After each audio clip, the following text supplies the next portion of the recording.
என்னது இட்லி? எப்பா இட்லி போட்ட சமான எவ்வளவு பெரிய பூகம் வந்தாலும் சரிடா, நீ ஒரு ஆள் எஸ்கேப் ஆயிருப்பா. வெல்கம் டு ஐரக்ஷன் சேனல். எங்களோட வீடியோஸ் உங்களுக்கு பிடிச்சிருந்ததுன்னா லைக் பண்ணுங்க, கமெண்ட் பண்ணுங்க, ஷேர் பண்ணுங்க, மறக்காம சப்ஸ்கிரைப் பண்ணுங்க. ஓகே, என்ன வீடியோ பார்க்க போறோம்னா MTN சேனல் தான் பார்க்க போறோம். ரீசனா போட்ட வீடியோ தான் பார்க்க போறோம். ஓகே. அசிமா சொல்ற போறேன். பாத்ரூம்ல எல்லாம் பண்றது நீ தான்டா பண்ற. என்ன பங்கு மாட்டிக்கிட்ட பங்கு ஆமா பண்றேன்னு சொல்றா யாரா நீங்க குழந்தை பெத்தீங்க? ஆஃப் கோர்ஸ் நான் செலிப்ரேஷன் ஒன்று உள்ளே போகிறேன். நான் உள்ளே போகிற வரைக்கும் கம்பெனி உள்ளே இருந்தாருன்னா அது ஒரு பேட் டைம். வணக்கம், வெல்கம் டு பிக் பாஸ் கொடுமைகள். இதுவே உள்ள வந்துட்டாங்க. ஒரு வாரம் ஆயிடுச்சு, பல சம்பவங்கள் நடந்திருக்கு. கமருதீனுக்கு அறிவே இருக்காது போல. இன்னைக்கு நம்ம முக்கியமா பார்க்க போறது அந்த சண்டை போட்டு புரிஞ்சாங்க திரும்பியும். எனக்கு இன்னைக்கு வீடியோ பண்ற ஐடியாவே சுத்தமா இல்ல. ஆனா அந்த கார் டாஸ்க் பார்த்த பிறகு கண்டிப்பா இன்னைக்கு வீடியோ பண்ணி ஆகணும்னு தோணுச்சு. வெளுத்து விடணும் இன்னைக்கு யாருன்னு உங்களுக்கே தெரியும். வழக்கம் போல நம்ம பீடையும் மக்குருதியும் தான். அது நிக்குது மூதேவி, அதோட பிரச்சனை தான். மூஞ்சப்பார் பாந்தி வருது எனக்கு மூஞ்சப்பாத்தாலே. ரெண்டு பேரும் தனித்தனியா இருந்தாலே கேவலமா தான் பண்ணுவாங்க. ஒன்னா இருந்தா என்ன பண்ணுவாங்கிறது எனக்கு தெரியும். அதோட உச்ச கட்டம் தான் இன்னைக்கு நடந்திருக்கு. என்ன மேட்டர்னா, இந்த வாரம் டிக்கெட் டு ஃபினாலே டாஸ்க் போயிட்டு இருக்கு. Ticket to finale win final task. இந்த வாரம் எனக்கு ரொம்ப பிடிச்சது. பிரச்சனைகள் நிறைய இருந்தாலுமே அது எல்லாமே டாஸ்க் கூட ரிலேட்டடா இருந்துச்சு. இந்த பார்வதி கமருதீன் இந்த டாக்ஸிக் லவ் தவிர இந்த சீசன்லயே இந்த வாரம் தான்டா டாஸ்க்கும் நல்லா இருந்துச்சு, அது ரிலேட்டடா வந்த பிரச்சனைக்குமே நல்லா இருந்துச்சு. பாக்குறது கொஞ்சம் இன்ட்ரெஸ்டிங்காவும் போச்சு. குறி பார்த்து என் மூஞ்சில அடிக்கிறீங்க, நான் யார்கிட்டயும் நான் சொல்ல கிடையாது. ஆனா கடைசி நாள்ல சாணியை கொண்டு அடிச்ச மாதிரி ஆக்கிட்டாங்க. நல்லாதாடா போயிட்டு இருந்துச்சு, அதுல மொத்தமா சாணி அடிச்சிட்டீங்களா? இந்த கேமுக்காக சென்ட்ரல் தெருல பாரு இன்ன 10 நிமிஷம் தள்ளி வர. கார் டாஸ்க பொறுத்த வரைக்கும் இதுக்கு முன்னாடி ஃபர்ஸ்ட் சீசன்ல பார்த்தது இறுதி கட்டத்திற்கான கோல்டன் டிக்கெட் டாஸ்க் 24 மணி நேரங்களை கடந்து அதுக்கப்புறம் இந்த சீசன்ல தான் வச்சிருக்காங்களே. எனக்கு என் மனதிற்கு மிகவும் நெருக்கமான டாஸ்க். ரொம்ப இன்ட்ரெஸ்டிங்கான டாஸ்க் அது. தமிழ் சீசனோட முதல் என்டியூரன்ஸ் டாஸ்க். சூப்பரா ஒர்த்தான டாஸ்க். இன்னைக்கு வெறித்தனமா இருக்க போகுது அப்படின்னு எதிர்பார்த்து தான் பார்த்தேன். வழக்கம் போல இந்த பீடையும் மக்குறதுனும் ஸ்பாயில் பண்ணிட்டாங்க. பார்வதியும் மக்குறதுன்னு கமுருதனும் சேர்ந்து சாண்ட்ரா வந்துட்டு டார்கெட் பண்றாங்க. காமருதீன் எதுக்காக டார்கெட் பண்றாங்கன்னா டாஸ்க்குக்காக கிடையாது, அவங்களோட வன்மத்தை கொட்டுறதுக்காக. டாஸ்க்குக்காக கேமுக்காக பண்ணா கூட பரவாயில்ல, அதுவே தப்பு தான். கொஞ்சம் அதுல ஒரு நியாயப்படுத்துறது கொஞ்சோண்டு இருக்கலாம். ஆனா இவங்க பண்ணது எல்லாமே pure Vanmam. Full and full வன்மத்துல தான் பண்ணாங்க. அதை பார்க்கும்போது நல்லாவே தெரிஞ்சது. தைரியம் இருந்தா துப்புடா. நீ துப்பு. சாண்ட்ரா வந்துட்டு கமருதீனோட PR ஆக்டிவிட்டி வந்து எக்ஸ்போஸ் பண்ணாங்க. ஸ்ட்ராங்கான PR இருக்கிறது கமருதீனோட டீமும் சபரியோட டீம். அந்த ஒரு கான்ல தான் சாண்ட்ரா கிட்ட இந்த வாரம் முழுக்க சண்டை போட்டுட்டே இருக்காரு. இதெல்லாம் ரொம்ப அந்த அளவுக்கு ஒண்ணு நடக்கலடா. இப்படியே நீங்க ரெண்டு பேரும் ஆனா சொல்லலாம் கமருதீன் வந்துட்டு லவ் கேம்னு சொன்னாங்க, அதனாலதான் நான் சண்டை போட்டேன் அப்படி இப்படின்னு பேச்ச மாத்தலாம். லவ் கேம்னு சொல்லாதீங்க, எனக்கு ஹர்ட் ஆகுது, எனக்கு பிடிக்கலன்னு நான் சொல்லிட்டேன். ஆனா ஒரு முக்கியமான ரீசன் என்னன்னா கமருதீனோட PR எக்ஸ்போஸ் பண்ணதுதான் காரணம். எனக்கு தெரிஞ்சு பிகாஸ் தே அப்ரோச்ட் எங்களையும் வந்து அப்ரோச் பண்ணாங்க. அந்த ஒரு வன்மத்துல தான் இன்னைக்கு கார்ல உட்கார்ந்திருக்கும் போது சாண்ட்ரா கிட்ட பேசினாரு. ரெண்டு குழந்தை பெற்றிருக்காங்க, பேச்ச பாரு அப்படி இருக்கு அசிங்கமா. பார்வதியும் கமருதீன் சேர்ந்துக்கிட்டு சாண்ட்ரா வந்துட்டு ஸ்கேம்ட்ரான்னு சொல்லிட்டு இருந்தாங்க. அதுக்கு சாண்ட்ரா வந்துட்டு பார்வதியை பொறுக்கி பாரு, கமுருதீன காமுருதீன் அப்படின்னு சொல்லிட்டு இருந்தாங்க. குட் மார்னிங் பொறுக்கி பாரு. கரெக்டான பேர்ரா. இப்படிதான் இவங்களுக்குள்ள சண்டை போயிட்டு இருந்துச்சு. அதுக்கப்புறம் தான் கமருதீன் வந்துட்டு ரொம்ப கீழ்த்தனமா இறங்கி ரொம்ப கேவலமான வார்த்தையா பேசிட்டு இருந்தாரு. என்ன காமம் பண்ணிட்டு இருக்க நீ? பாத்தியா காமம் பண்ணத? செருப்பு பிஞ்சிரும். அது என்னாச்சுன்னா இவங்க ரெண்டு பேரும் பாத்ரூம்ல இருக்கும்போது நாய் குலைச்சதுல அந்த மேட்டரை சாண்ட்ரா சொல்லிட்டாங்க. உங்களை நம்பி சொன்ன விஷயத்தை நீங்க இப்படி எல்லாரும் முன்னாடி சொல்றது உங்களுக்கு என்ன? அதுலதான் இவங்களுக்கு வந்து காண்டாயிடுச்சு. ஐயோ நம்ம இப்படி பண்ணதை வந்து சொல்லிட்டாங்களே. நான் இப்ப ஷேர் பண்ண ஒரு விஷயம் எப்படி வந்து சொன்னாங்க பாத்தியா? கோடி பேருக்கு தெரியும் அது. ஏதாவது தெரியாத விஷயத்த சொன்ன நீங்க மாதிரி. என்ன பண்ணீங்கிறது எல்லாருக்கும் தெரியும் வெளியில. அது எப்படி தெரியாதுன்னு நினைச்சிட்டு இருக்கீங்களா? எல்லாம் தெரியும். யாரு என்ன பத்தி பேசுறீங்க? விஜய் கேட்கறதுனால தெரியாதுன்னு நினைச்சுக்கிட்டாங்க. சொன்ன உடனே பார்வதிக்கு கமருதுக்கு என்ன பண்ணு தெரியல. என்னென்னமோ பேசிட்டு இருக்காங்க. நீ யாரு பேசுறதுக்கு? யாரு இவ மூஞ்ச பாரு நல்லா. ஏமா இது ஒரு ஷோ. அந்த ஷோல நீங்க எவ்வளவு கேவலமா பண்ணிருக்கீங்க, அது உங்களுக்கு தப்பா தெரியல. அவங்க சொல்லிட்டாங்களா, அது இவங்களுக்கு வந்து தப்பா தெரியுதா? யாரு முதல்ல ஒருத்தவங்க ரெண்டு பேரும் பேசுறது எப்படி நீங்க சொல்லலாம்? நாங்க என்னடா பண்ணுவோம்?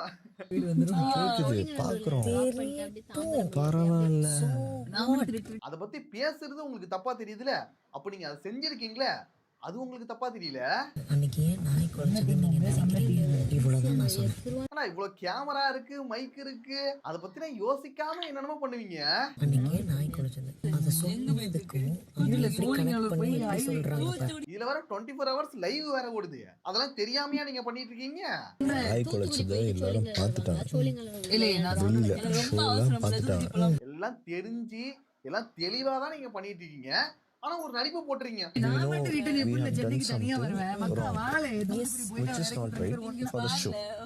எப்பா டேய், இல்ல நான் கேக்குறேன், கூச்சமா இல்ல?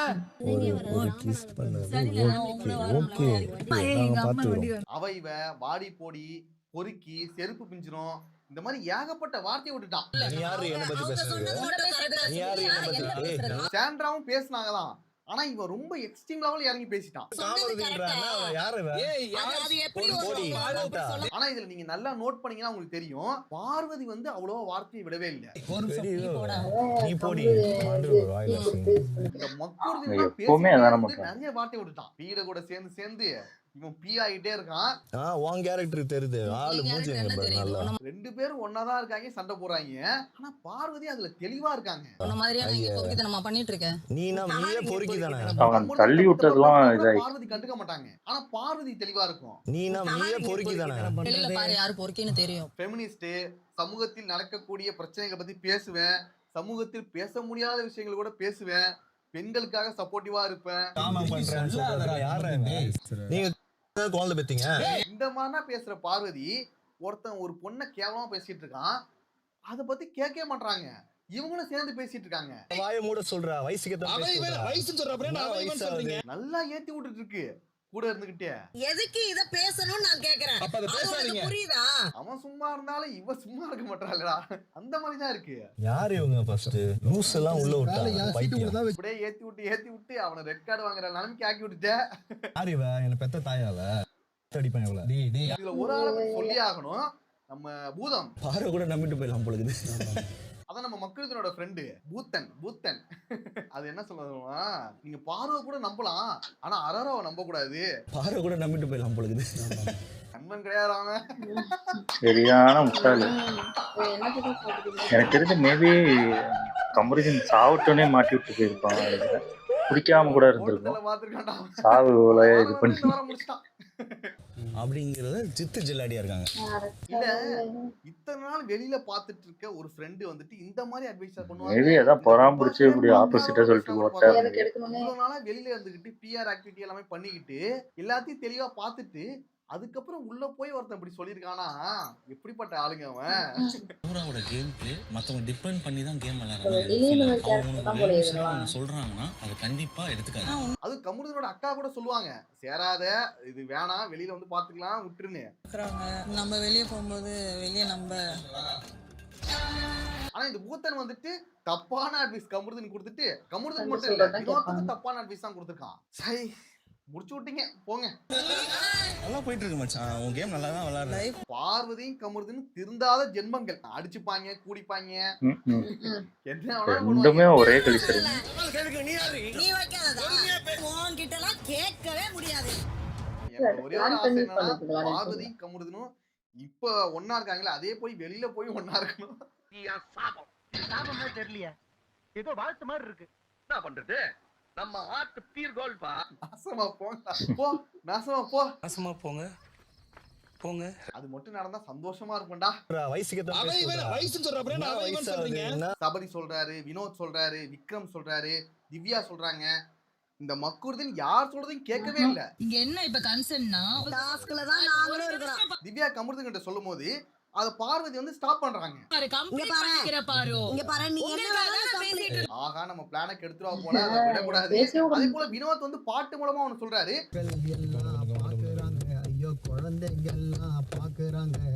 அதையும் இந்த பீடை வந்துட்டு டைவர்ட் பண்ணும். அது புரியாம மக்குருதுன்னு சேர்ந்து ஜிங்ஜாங் அடிச்சு தேவையில்லாம மாட்டிக்கிட்டாரு.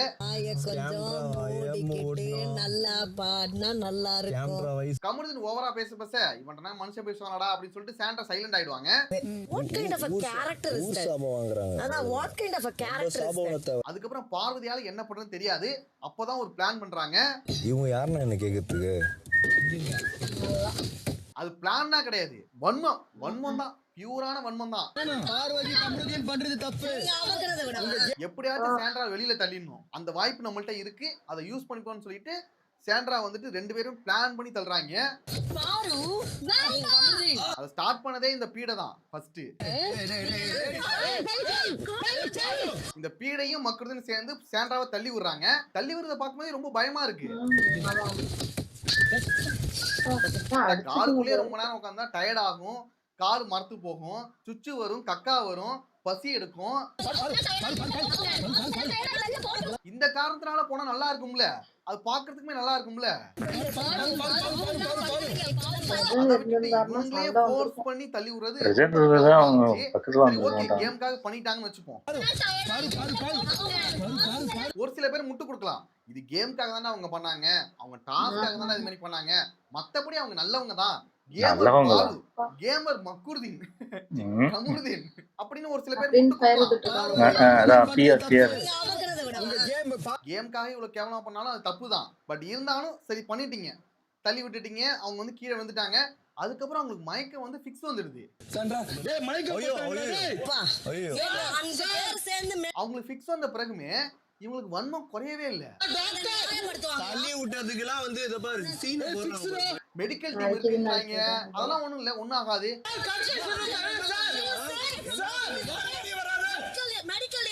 நீங்க கேமுக்காக இப்படி பண்ணா கூட ஒருத்தவங்க ஃபிக்ஸ் வந்துட்டு அவங்களால முடியல, அழைச்சிட்டு போறாங்க. அப்போ கூட உங்களுக்கு வந்து ஒரு குற்ற உணர்ச்சியோ என்ன ஆச்சுன்னு ஒரு பரிதாபமோ பாக்குறதோ எதுவுமே இல்ல.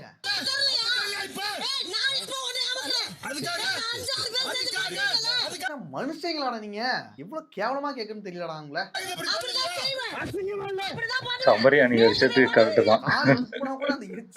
இன்னும் 2 சேட்டாடி போட்டுருக்கணும். எனக்கு அவ்வளவு ஆத்திரம் இருக்கு, என் கோவத்தெல்லாம் அடக்கிட்டு இருக்கேன். அந்த மாதிரிதான் கேட்க தோணுது. இது ஒரு கேமுக்காக இப்படி பண்ணீங்க வச்சுங்க, கேமுக்காக என்ன வேணா பண்ணுவீங்களாடா நீங்க? பண்ணாட புறம்போக்கு நாதாரி கஸ்மாலம் பாத்துட்டு போயா எங்கன்னா நாய் வண்டியில அடிபட்டு வாய போல போறான். ஒரு கேம் தான்டா, அதுக்கப்புறம் வெளியில இருக்குடா வாழ்க்கை. இதுல ஜெயிச்சு என்னடா பண்ண போறீங்க? ஜெயிக்க வேண்டிய இடத்துல ஜெயிக்கல, இதுல ஜெயிச்சு என்ன பண்ண போறோம்? ஜெயிக்க வேண்டிய விஷயத்துல தோத்துட்டு உட்கார்ந்துக்கிறோம். இதுக்கெல்லாம் ஆர்த்தி எடுத்தீங்கன்னா செருப்பு கொண்டு தான் அடிக்கணும். எனக்கு ஓகே, ஒருவேளை கேமுக்காக தான் பண்ணாங்க. அதுக்கு முன்னாடி நாள் வந்துட்டு விக்ரம் எல்லாரையும் அமுக்குனாங்க. இந்த பூர்ணிமாக்கு பண்ணாங்க, அதனாலதான் இவங்க 2 பேரும் இப்படி பண்ணாங்கங்கறத சொன்னாலுமே அதுக்கப்புறம் ஒரு பரிதாபம் வந்துருக்கணும். என்னடா ஆச்சு, ஏதா ஆயிடுச்சா, இப்ப நல்லா இருக்காங்களா அப்படிங்கறத கேட்கணும்ல.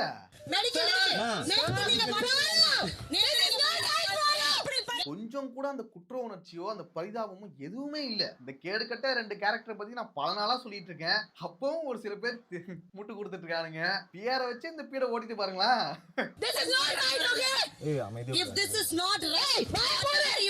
அதே போல திவ்யாவோட கையுமே உடைஞ்சிருக்கும். திவ்யா அங்க கத்திட்டு இருப்பாங்க, இவங்க வந்து அந்த ஃபோர்ஸா தள்ளுறதுக்கு மட்டும் தான் பாத்துட்டு இருப்பாங்க. அவங்க கத்துறதுனா கண்டுக்கவே மாட்டாங்க.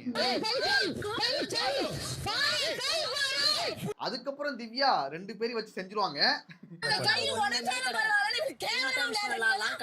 காருக்குள்ளே வச்சு சம்பவம் பண்ணிடுவாங்க. அந்த டைம்ல திவ்யா கேக்குற ஒவ்வொரு கேள்வி நாக்க புடுங்குற மாதிரி இருக்கும். எவ்வளவு நாக்க புடுங்குற மாதிரி கேள்வி கேட்டாலும் 2 பேருக்கும் ஏதாவது இருக்குமா? சூடு சோரணை ஏதாவது இருக்குமா? நெவர், இருக்கவே இருக்காது. அந்த கிழி கிழிச்சுமே உட்கார்ந்துட்டு இருப்பாங்க. அவங்களுக்கு பழகுனதானே, இதுல என்ன பண்ண முடியும்? நீ அடிக்கிற வரைக்கும் நான் என்ன பண்ணிட்டு இருப்பேன்னு நினைக்கிறேன். இதுல வர அவங்க பண்ணதை வந்து நியாயப்படுத்திக்கிட்டே இருப்பாங்க. அதுதான் இன்னும் காண்டாச்சு. அவங்கள புஷ் பண்ணணும் கரெக்டா தானே பண்ணோம். நீங்க கேமுக்காக பண்ணா கூட ஆக்சிடென்ட்.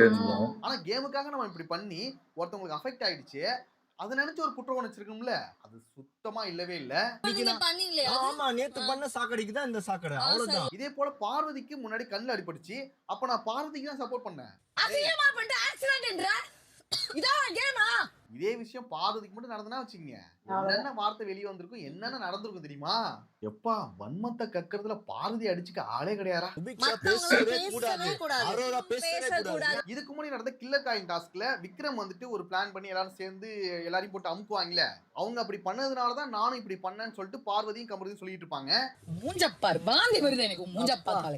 ஓகே தான், அவங்க பண்ணது கண்டிப்பா தப்பு தான். ஏன்னா அந்த கேம் வந்து அப்படி விளையாடிக்க கூடாது. பேசுறாங்கல்ல, அவங்களுக்காக இவ்வளவு பேசுறாங்கல்ல, அதுல எந்த ஒரு மாற்றமும் கிடையாது. ஆனா அவங்க டாஸ்க்குக்காக பண்ணாங்க. அதுக்கப்புறம் அவங்க போய் பார்த்தாங்க, என்ன ஆச்சுன்னு போய் கவனிச்சாங்க, எல்லாமே பண்ணாங்க, ஒரு கன்சர்ன் இருந்துச்சு. ஆனா நீங்க பண்ணது ஃபுல் அண்ட் ஃபுல் வன்மம் மட்டும்தான். வன்மத்துக்காக தான் இதை பண்ணீங்க, இத டாஸ்க்குக்காக நீங்க பண்ணல. பார்வதிக்கு ஸ்டார்டிங்ல இருந்தே அது தெரிஞ்சு போச்சு. சொல்றது அடிச்சும் பார்த்தாச்சு, அவுத்தும் பார்த்தாச்சு, இதுக்கப்புறம் என்னடா பண்றது? அதுக்கப்புறம் விக்ரமுக்கு கமருதனுக்கு ஒரு சண்டை வந்துச்சு. விக்ரம் வந்துட்டு கமருதனை திட்டிடுவாரு, அது கண்டிப்பா தப்பு தான். ரெண்டு பேருமே ஒருத்தருக்கு ஒருத்தர் திட்டிக்கிட்டாங்க, இதுல நம்ம எதுவுமே சொல்றதுக்கு இல்ல. அப்பதான் வினோத் ஒண்ணு போட்டு விடுவாரு, ஏண்டா நீங்க வந்து அப்படி இப்படின்னு காஜியா செக்ஸியா நிறைய பேசுறீங்க,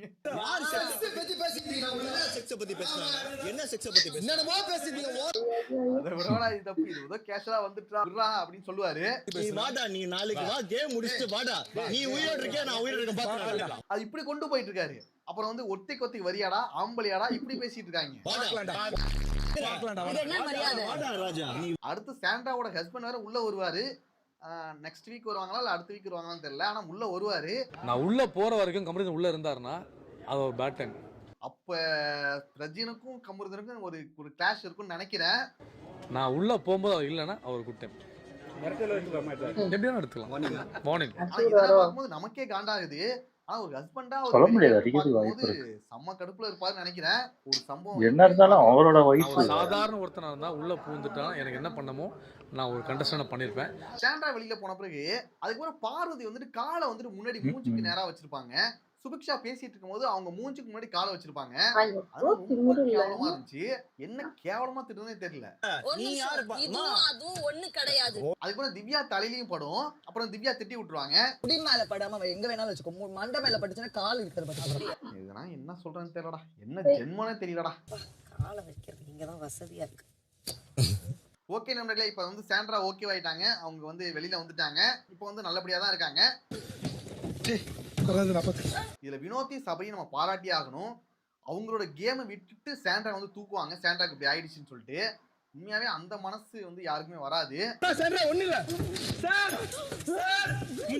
சபரி மட்டும் வெளியில வராம உள்ளே உட்கார்ந்து இருந்தா ஜெயிக்கிறதுக்கு நிறைய வாய்ப்பு இருந்துச்சு.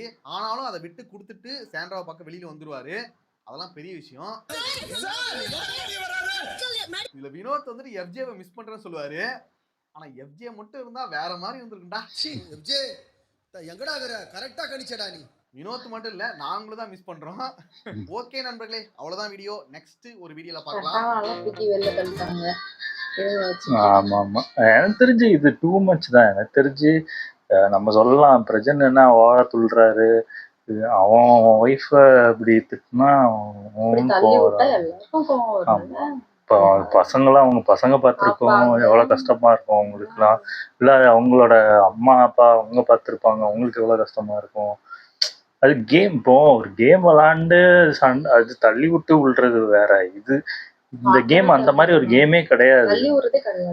அதுதான் இது பிரச்சனையே. அதுவும் இல்லாம என்னென்ன வார்த்தை பேச, எனக்கு தெரிஞ்சு கமருதீனுக்கு மூளையில ஏதாவது யாராவது தொலைச்சிட்டாங்களா என்னன்னு எனக்கு தெரியல. இல்ல அதாவது ஸ்டார்டிங் இந்த வாரம் பாத்தீங்கன்னா ஓரளவுக்கு புரிஞ்சுக்கிட்டு சண்டை போட்டு விளங்குன மாதிரி இருந்துச்சு. அதுக்கப்புறம் என்னத்துக்கு சேர்ந்தாங்க